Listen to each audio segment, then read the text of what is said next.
Welcome to IT Pro TV. I'm your host, Don. Coming at you live from San Francisco, California. You're watching IT Pro TV. Thank you again for choosing IT Pro TV, where we help you learn wherever you go. I'm your host, Zach Mimbus, as we continue on with A+ 901.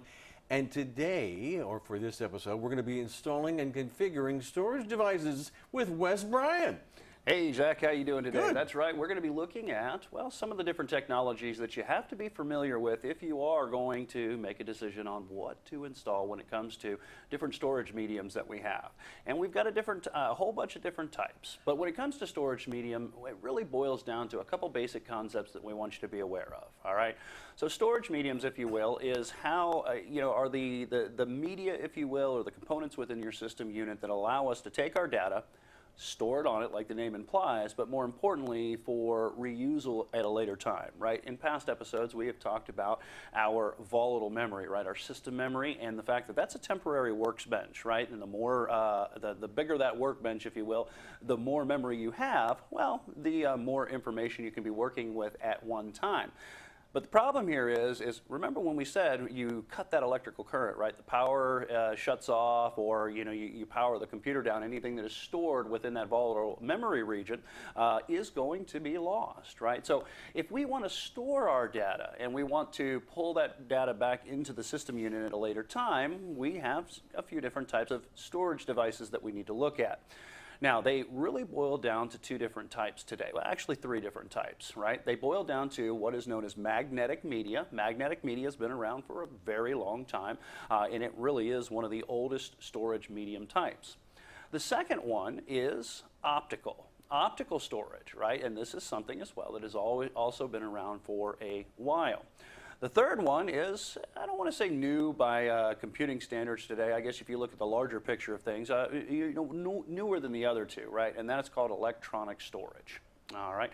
Now, the other thing that we also have to keep in mind is that sometimes devices are mechanical as well, versus the electronic storage, which is a non-mechanical type of device, storage medium, if you will, in which it just basically means you don't have moving parts. We talk about mechanical drives, right? What we're talking about is you got a lot of different pieces inside of them that are moving. Let's go ahead and take a couple steps back and let's talk about magnetic media. All right, when we talk about magnetic media, we talk about basically a magnetic charge is put onto the storage medium that essentially represents our data. We've got different types out there. We've got going back for a long time, if you will, and pretty much not used in today's industry, not very commonly, and if it still is, you really need to upgrade, are the floppy disks, right? The floppy disks were a magnetic storage type. They're also mechanical drives because they got a lot of little moving parts in there. And it's also what's known as removable media. Keep in mind that I should probably mention that. We have what's known as removable media, and sometimes we have what's known as fixed media. Now, to give you an example of a magnetic media that's fixed, we have what are known as our internal mechanical hard drives, right? Our hard disk drives. You might see the acronym, and again, just like A+, we're not shy on any kind of alphabet soup here, the term HDD, and that's a hard disk drive. All right, and a hard disk drive is one that, again, stores that data magnetically. Now, the next one we talk about again is the optical drives. Optical drives are ones that use some form of an optical laser, and what they do is they typically burn recesses, right? These lowered pits, if you will, or these raised areas called lands, right? And they're basically burning the media, right? They're melting, I think it's mylar plastic. I might have that a little bit wrong, but it's a plastic removable media, right? We can take the optical discs out of the mechanical optical drive, and we can use that data at a later date. Sort of like a laser disc for your computer. That's exactly what it is, and really that's where the laser discs that we see today, that's really where they started out. They started out in the earlier days, more for things like your industrial-based computing systems. Now, we also have the electronic storage, and electronic storage is where we get into things like flash drives, we get into things like solid-state drives, and this is where our data is stored in non-volatile memory type chips, right? Remember, if you're not familiar with that term, we'll recap it a little bit and go back and watch our memory section, because we did talk about non-volatile storage. And remember, that is a way that we can send an electrical current, right? And we can manipulate chips that are within this component, that if we pull the power on whatever the component is or the system unit collectively, we don't lose that data, right? And these have their benefits because of the fact that they're a non-mechanical drive. You get access times, right? Being able to grab that information and store that information lightning fast, if you will, compared to the mechanical drives, right? The mechanical drives have a little bit of latency, guys, and a little jargon right off the top, right at the beginning of this episode, okay? When we talk about latency, we're talking about delay, right? Delay, latency, the same thing, because we have to wait a little bit of time. And let me give you an example. If you put a DVD into, you know, your DVD player and you turn it on, right, and it takes a second for the system to spin up, right? You typically get, I can move to different tracks, right, along that DVD just by pushing a button. Real quick, we can get to it. Versus something like a record player, right? If you go with the old record players, which are obviously still in use today, I have to move the needle, or I have to wait for the needle to come up, and it's got to seek, and then it's got to come down and find the track that's within, you know, the record itself, right? So that's kind of like what we say when we say mechanical versus electronic. Because I don't have to wait on those moving parts, we get access times that are a lot faster than the traditional mechanical drive. So those are some of the things that we're going to talk about in this episode, and we're going to look a little bit more in depth at each one of those. Question. Do you have to install and then configure, or configure and then install? When it comes to the drive types? Yeah. Well, you know, one of the great things we have today, Zach, is something known as plug and play. Drivers are always important, all right? And we talk more about drivers. Actually, we'll be talking about drivers really through all the hardware and definitely in our operating system. See, one of the things you have to understand is that an operating system is a high-level programming language, and your programmers that program in those languages don't necessarily know all of the details of the hardware. And that's the benefit. They don't really have to. We leave the manufacturers of the hardware to understand how to get the hardware online, right? So what you need is some kind of middleman, if you will, or some kind of middle translator, right? So, for instance, if, you know, I'd love to learn, and I'm still trying to learn to speak Spanish, right? But I don't really understand Spanish. So if I'm going to speak to somebody that is only fluent in Spanish but doesn't really understand English, then what I need is I need somebody that understands, you know, understands Spanish and English at the same time and can sit in between me and my conversation with another person and can translate for me, right? So to get to your question, do we install and do we have to configure? When we rely on plug and play, a lot of times what happens is your hardware and your software talk together, and they can figure out what translators are needed, drivers, if you will, and they can install them. But never underestimate the fact, or never, you know, never assume that a driver is going to be present through plug and play. You get your drivers for your hardware devices directly from the manufacturer, and anytime you're going to install a device in a system unit, you want to make sure that you have the most up-to-date drivers, because a lot of times, for instance, in a Windows-based system, those drivers for the hardware are going to be built into the operating system, but it might not be the latest and greatest drivers, right? So you might lose a little bit of functionality. So when you install these, always make sure that you have those drivers present. Now, that being said, let's go ahead, and what we're going to do is we're going to take a look at our very first storage medium type. All right, and those are known as optical drives. Again, optical drives is a mechanical drive that uses some form of laser in order to burn the discs, if you will, the plastic discs that you insert in them. And keep in mind, like I said, it is a removable media type. Now, here's where it gets a little tricky because, you know, A+ is a lot about standards. And you have to, again, prove that you understand the lingo. So there are some formats, standard formats, that you have to be aware of and you have to be ready to answer questions about on the exam. So let's go ahead and dive into those. I've got a little chart here on my screen, and there are all different types of optical drives, right? And these, you know, CDs, right? We'll take compact discs first, right? CDs go back to around the mid-'80s. Again, the drives to keep in mind, all of these drives really are mechanical drives using some kind of optical laser. All right, so what is it, you know, what is it, a CD? What does that mean for us? Again, it's basically it is a removable media source that the drive itself uses that laser. Now, CDs have a few different formats, and we also have what are known as DVDs. These are called digital, they were called digital video discs because they had enough capacity on them that they could store an entire video, unlike CDs, if you will, that had a much shorter or much smaller capacity size. So they were really, when they came out, they were more for audio, if you will. And then later as they progressed, people would not only be using uncompressed audio, burning uncompressed audio, they would also put data on them likewise. Well, DVDs, if you will, again, because they had such a high capacity, they could store things like your movies, right? They can also store data as well. The newer technology that we've been using for a while too is what's known as Blu-ray. And Blu-ray, again, think about the name, Blu-ray. It's a blue laser, right? And the Blu-ray is another one of those optical media sources that can store data. But one of the things that sets it apart from something like your optical drive or your DVDs is the fact that not only can it store video, it has such a large capacity that it can store high definition video. And that's really one of the things that differentiates it from the earlier DVDs that we have is the fact that the capacities get greater. All right, now that being said, you also have some formats that you see inside of CDs, DVDs, and yes, of course, Blu-rays too.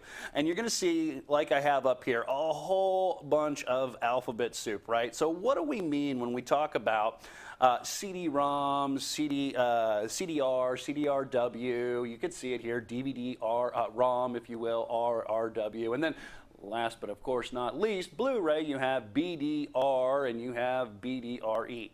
All right, so what the heck does that mean other than a bunch of letters in the alphabet? All right, let me help you out on this because a lot of these letters are synonymous with each other. It doesn't matter if it's CD or it's DVD.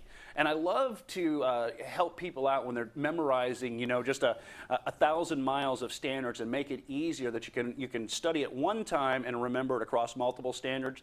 It's really going to help accelerate your training when it comes to taking that A+ certification. It can help you out in the exam booth when you decide to sit the hot seat. All right, so let's look at those acronyms, right? All right, so we talk about ROM. I don't care if we're talking about CD-ROM. I don't care if we're talking about DVD-ROM. Remember in our memory section, and again, if you didn't see that, bump on over and check it out. ROM is read-only memory, all right? Now, in the context or a format of an optical disc, it means you can write to it once, all right? You can write to this optical or plastic disc one time. Now, what do you mean write to it? It's not you that's actually writing to it. It's the manufacturer.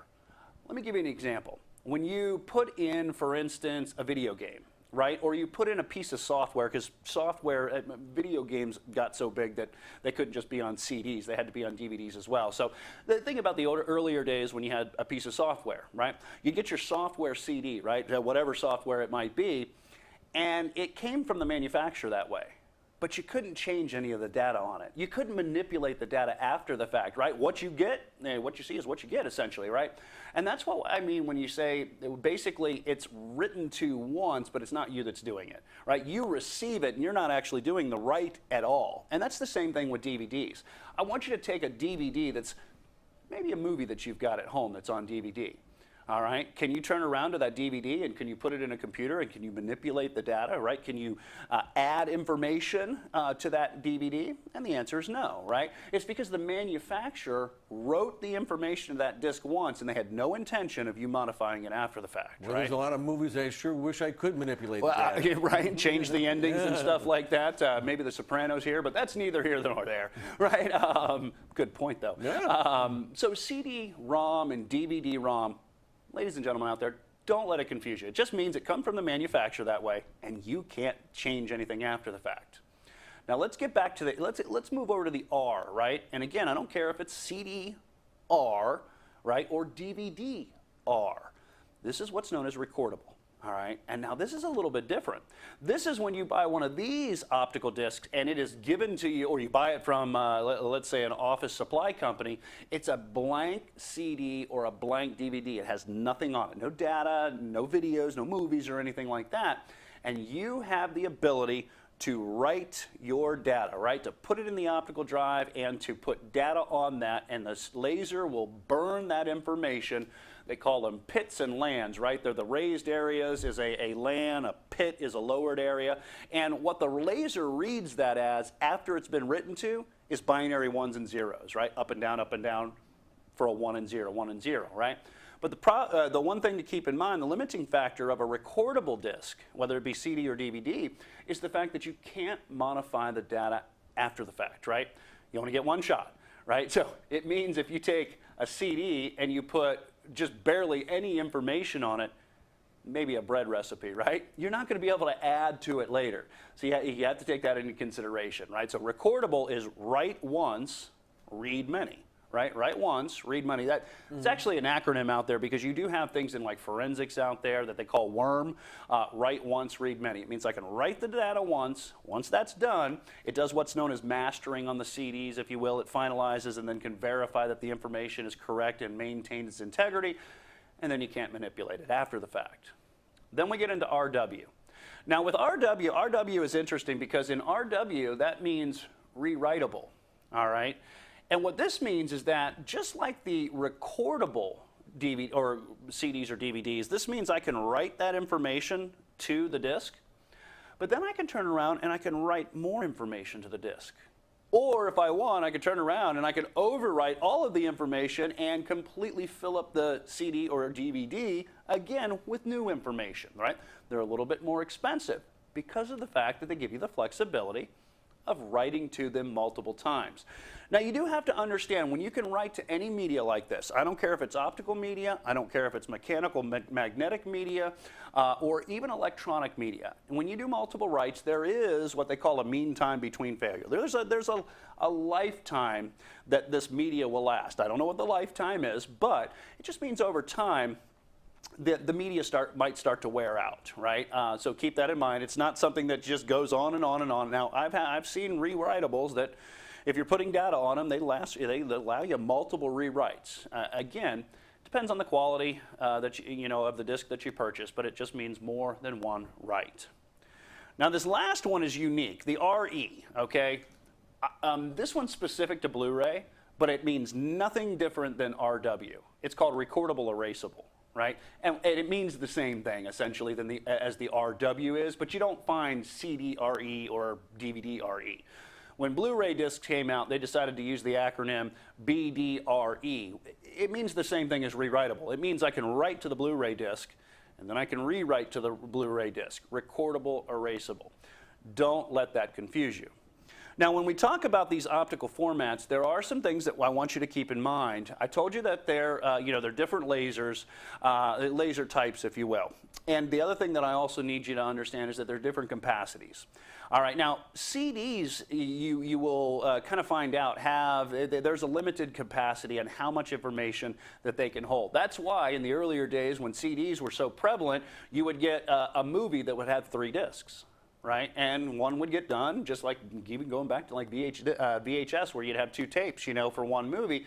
It's because you can only get, most commonly, 700 megabytes of data. Now, they've had all different kinds and all different standards, so I'll go ahead and kind of give you the ballpark figure, anywhere from 650 megabytes, if you will, to 900 megabytes. However, the most common disk is 80 minutes of uncompressed audio, and that really comes out to 700 megabyte capacity, right? That's the maximum.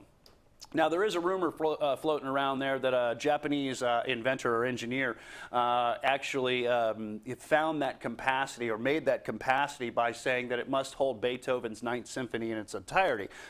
That's a little conjecture. That might be urban legend, but fun little facts. It won't do you anything on the A+ exam, but it might help you in a Trivial Pursuit game. So keep that for your Trivial Pursuit knowledge. Now, how do we determine how much information can be put on these optical discs, right? From the manufacturer, I mean. How do the manufacturers do this? Well, a laser, essentially, if you break it down, is a wavelength, right? It's a wave, right? And in the CDs, the wavelengths were very, very long. The longer the wavelength, the less information you can put on this disc, right? I want you to think about a spinning circle, right? And if I take a string, right, and I put that string and it starts to spin around, right, cylindrically, I guess you would say, around that CD, the farther apart that string is, the less of the string you could put on the CD. So the wider, or that circle. So the wider the wavelength, right, the less information you can put on it, right? And you don't have to worry about this, but kind of give you an example. CDs were in the 780 nanometers, how we measure wavelengths, about 780 nanometer wavelength, right? When DVDs come out, it's more compressed. The wavelength is more compressed. Right now we talk about if you have a spinning circle and you drop a string on it and that string starts to work its way around that DVD, it's going to have a tighter pattern. So that means the data is compressed more, you can put more information on it, right? That's important. Now when you get into DVDs, I want you to understand that there are a few different types that they call out. In fact, if we can kind of go back to my screen, you're going to see that there are, and you know, they don't mention, I don't have it up here, but there's another one that I want to kind of talk about is DVD RWDL. With the DVDs, they can have multiple densities, which means multiple layers that they can write to. And the more layers you have, the more data you can compress on a single DVD. Most commonly, what you're going to find when you go to like a store and you buy a DVD, a DVD optical disc, is you're going to find for a single-sided, and when we talk about single-sided, it's kind of like we were talking about the memory, like with the record player. You can pull it out, turn it over, and put it back in, and it can read to the other side. If you talk about a single-sided DVD, you're talking 4.7 gigabytes of information on a single DVD, one-sided, right? That's a lot more than just a 700 megabyte, right? We're talking a lot of information. If you have one of the dual-sided, right, or excuse me, single-sided dual layer, right? So now we just have a single side, but there's multiple writing layers, right? That one's going to be one that's 8.5 gigabytes of capacity. But now here's where it gets a little tricky. We have double-sided with single layers. And that just means I got one writing layer that I can write to, and that's 4.7 gigs. We can turn that, take that optical disc out, turn it over, and we can write to the other side. Well, guess what? It just doubles it. It goes from 4.7 gigs to 9.4 gigs, right? It's 4.7 on each side. Now, one of the ones that are very rare, and they're not really found in the market, you can see these a lot of times coming from the manufacturer, are what are known as single-sided, and you'll see DL, might say dual layer or double layer. Not single-sided, excuse me, double-sided, double layer or dual layer. These mean you have two of those writing surfaces on each side. Those would go up to 17 gigabytes of data on a single DVD. That's a lot of information on one little optical disc. However, they're very rare. I only throw them out here for the exam purposes in case you come across it on the exam, right? The most common ones that we find are the single-sided, single layer, 4.7 gigs, or the single-sided, or a single-layer double-sided, right? 4.7 gigs on each side. Tally it up, total it up, it is 9.4 gigabytes, right? So I definitely want you to remember those. And to kind of give you an idea about the wavelengths, you're going to see that the wavelength is shorter on this one. And again, I don't want you to worry about the wavelengths, just for your own, for the concept and the theory. We go from 780 nanometers in a CD down to 650 nanometers in a DVD. So you can see that the compression of the information, the more you can compact, right? I want you to think of that file cabinet that you open up and it's got loose files in it, right? Being like the CD, right? If I take those files and I push them all the way back to the back, I now have a little bit more information and I can put some more files in that file cabinet. It's kind of like what's going on with those lasers.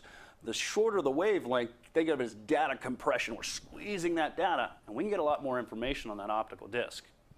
The last one is Blu-ray. And Blu-ray, just like I said, again, it is a blue laser. These were originally before, and I don't know the company, I think Sony was part of it. Philip Magnumbox might have been another one that was part of it too. There's Sony Philips today, but Sony was definitely on the forefront of this. They called them high-density optical discs in the early days until they settled on the marketing name, if you will, Blu-ray. Based on the blue laser that it is. These are also removable storage. They started somewhere in the early 2000s and they've been constantly being optimized and they're increasing their capacities every day. That wavelength is almost half of what the original CDs were that were released in the 80s. We're talking 405 nanometers, right? Ultra compact. All right, so because of that, they can compress a lot of information on a single Blu-ray disc.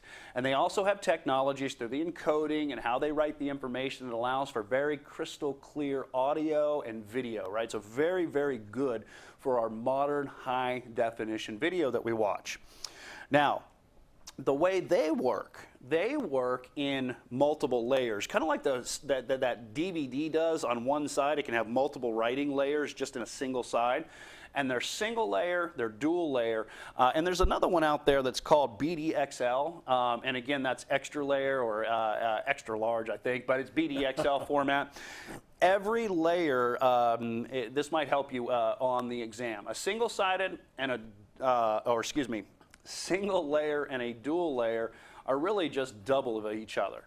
If I have a single layer Blu-ray disc, I get 25 gigabytes in a single layer versus the biggest DVD, which you never really seen too much of, that you could get 17 gigs, right? So you can see there was a big I guess you would say, war, if you will, for the storage medium, the next greatest format that was going to win out, right? Maybe some of you guys are old enough to remember, some of you might not be, that there was a Betamax VHS competition. Oh, the Betamax. My goodness, really? That's right. You know, and Betamax kind of lost overnight, right? And a lot of people don't even remember it because VHS won out. Well, towards the end of DVDs being very, considered what was going to be a continued thing for high definition, they did briefly have what was known as an HD DVD. Right, and they, I don't know who it was, Toshiba or somebody like that, was actually promoting that. And by the end of the year, they were making products at the beginning of the year or whatever, the beginning of the quarter, and by the end of the quarter, they had completely abandoned it and hopped over to Blu-ray. So it's, again, just competing formats. It is something I want you to remember. Now, there are file systems, all right? Now, what is a file system? All right, I want you to think of a file system as a logical structure on how we can write and read the data. All right, think about it if you are, I don't care what language you are, I hope you're watching in English because that's what I'm speaking, but it doesn't matter what language you speak, right? You have a format, right? You have an alphabet, you have a structure to how the language is written, right? Well, it's the same thing with these optical drives. They have a format of how the information is written to and read from the media, all right? And we've got some different formats that I want you to be aware of. In the original ones for CDs, it was called CDFS. All right, yes, I know, another acronym. That's Compact Disc File System. All right, now, Compact Disc File System was really good for uncompressed audio, but it did have some limitations. So they came out with another format, and that's the Universal Disc format. And from then on, most of all of your optical drives support UDF. Same thing with DVD. DVD doesn't support CDFS. That was something in the very early days just for CDs. It supports the universal disc format. Same thing with Blu-ray. Blu-ray started out, I want to say UDF 2.5 is when Blu-ray kind of came on board, and they still have UDF today as well. All right, so these are just some of the things that we have to understand. But Zach's giving me that eye over there. And boy, I've talked a lot about optical discs and lasers, and we didn't even mention a single Star Wars reference, but it does look like we might have to go into a part two. I didn't have a chance to get in there with that. But install and configure storage devices. So this is part one, and part two will be coming up very, very soon.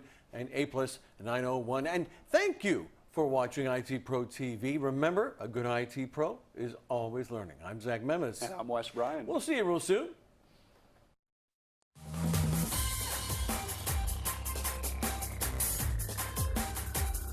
Thank you for watching IT Pro TV.